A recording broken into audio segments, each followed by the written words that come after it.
take us to that place where we have a hope, we have something that we're shooting for. And when we don't have that, we lose it. We lose our sense of hope. Listen, life is tough. I don't know what's going to happen to you or to me in the next 10 years. I can tell you that probably every single one of us in this place, we've experienced some sort of loss in our lives, that we've had to deal with some sort of illness or some sort of challenges, some sort of unexpected changes. All of us, right? Life can be tough sometimes. But a plan made with God gives us that sense of purpose, and it keeps us going. It keeps us moving ahead. There was a study on Holocaust survivors. Like, how did these people make it through these tremendous evils? And thousands were dying around them every day. Like, how in the world did these people survive? And they found that there was one common denominator that they had among them. And I'm sure you know what that was. It was that they had something to look forward to. That's what kept them going.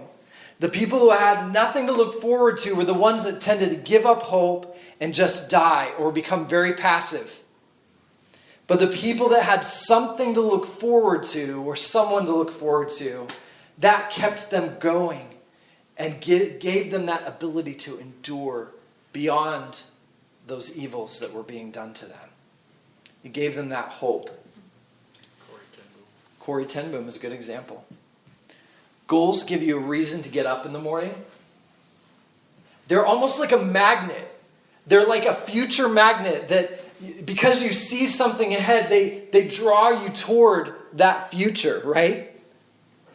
And when you make your goals with God, it gives you something bigger than yourself that you are moving toward. Something bigger than yourself. A greater, higher purpose that makes life so much more worth living than it is without Him.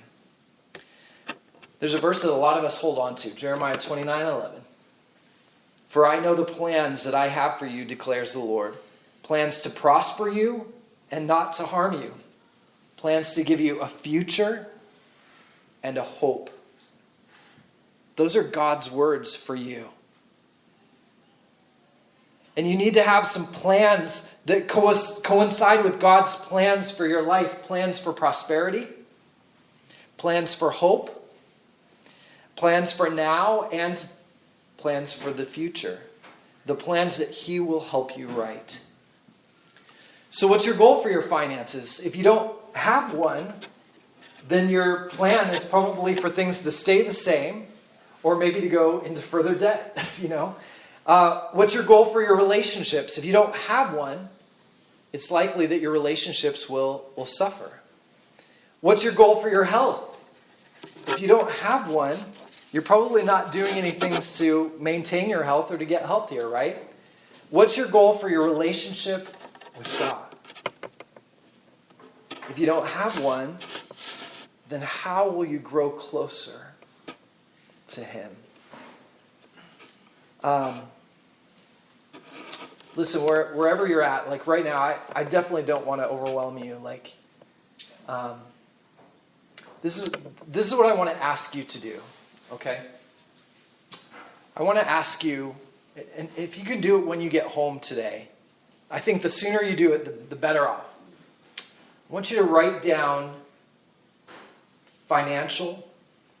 I want you to write down the relationships that you have that are important to you. So if you're a father, write father.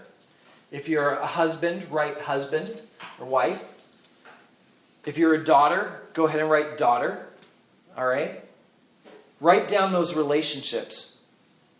And then I want you to do this. And then write spiritual, okay? Because that's an important goal to have, right? And I just want you to write out, what is one goal that you would like to have in each one of those areas? How do you want things to be better than they are right now, currently, in each one of those? If you're a boss at work, write manager. Make that one of your goals. What kind of an impact do you want to have at work on the people that you work with? Employee, if you're just an employee. What kind of employee do you want to be? Or a career? Maybe it's a career goal that you have. In each one of those, write down what your goal is. What it would look like to you a year from now if things were like where you wanted them to be in each one of those, okay? And then I want you to work backwards, okay? So if that's where I want to be a year from now, where does that mean I should be in 30 days from now? Like, what can I do now in the next 30 days to start me in that direction toward that goal? Okay? And then think about it. Well, what does that mean tomorrow? What's a simple action? Simple. Break it down to the easiest thing you can do.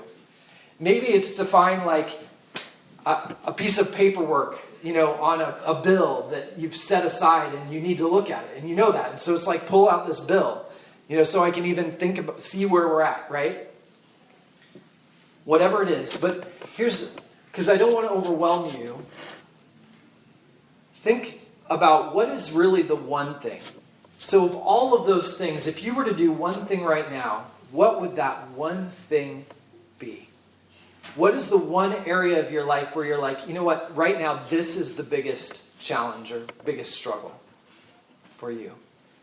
And then I want you to take that before God. And I want you to ask Him about it. Just say, God, how can we partner together in this area of my life? How can I bring you honor and glory in this area of my life? Let's all stand together.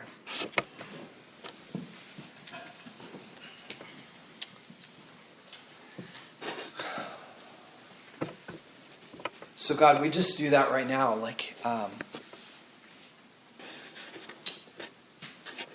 We just in a real practical way, we say, Lord, we just lay our lives before you again. We lay our lives bare before you. And right now, you know that area of my life that is the biggest challenge, the biggest struggle that I have, that area where I need the most growth in my life.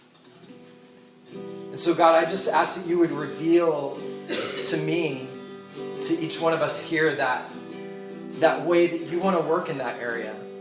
That way that we can, by setting a plan in place or setting a goal in place, that we can bring you the most honor in our lives.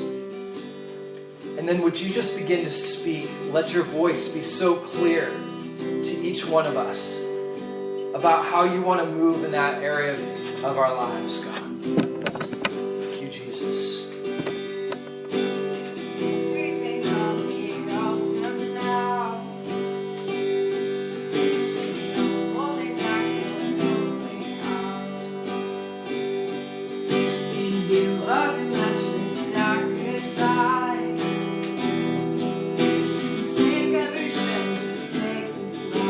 Would you just kind of, even now, just begin to speak to Him. Just say, Lord, I lay this area of my life down before you. I lay this relationship down before you. And just begin to invite Him to talk to you even now. As you offer that thing to Him. As we continue to sing, everything's on the altar now, God. Everything's on the altar. We just lay it down before you.